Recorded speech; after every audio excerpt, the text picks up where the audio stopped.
Early morning 4:30కే day start అవుతుంది. ఎప్పుడైనా కాస్త బద్ధకించి లేట్‌గా లేచాను అంటే, ఆ డే మొత్తం కాస్త లేజీగా అనిపిస్తది. ఎర్లీ మార్నింగ్ లేచినట్లయితే డే మొత్తం యాక్టివ్‌గా, ఎనర్జిటిక్‌గా ఉన్న ఫీల్ అనిపిస్తదనమాట. మేబీ అలవాటైపోవడం వల్లనేమో. ఇంక లేచిన వెంటనే ముందుగా చేసే పని మా బాబు ఇంక వాళ్ళ డ్యాడీ కోసం లంచ్ బాక్సులు ప్రిపేర్ చేయడము. లంచ్ బాక్సుల్లోకైతే మల్టీగ్రెయిన్ ఆటాతో పుల్కాలు ప్రిపేర్ చేసి, కాస్త కొబ్బరి తురుమును యాడ్ చేసి, క్యారెట్ కర్రీ ప్రిపేర్ చేశాననమాట. లంచ్ బాక్సులు ఎప్పుడూ హెల్తీగా ఉండేలా చూసుకుంటాను. మా వారు బ్రేక్‌ఫాస్ట్‌గా కూడా ఈ పుల్కా విత్ కర్రీయే తినేసెళ్లారు. యోజిత్ అయితే 6:30 కల్లా వెళ్ళిపోతాడు.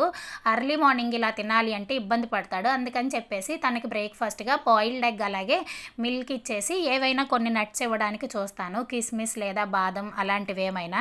తర్వాత తనని స్కూల్ బస్ ఎక్కించిన తర్వాత మా వారితో కలిసి ఒక 1 అవర్ వాకింగ్‌కి వెళ్ళాను. వితౌట్ స్లిప్పర్స్ గడ్డి పైన ఇలా వాక్ చేయడం వలన ఎన్ని బెనిఫిట్స్ ఉన్నాయో వీడియో నచ్చితే చిన్న లైక్ ఇచ్చి సబ్స్క్రైబ్ చేసుకోండి.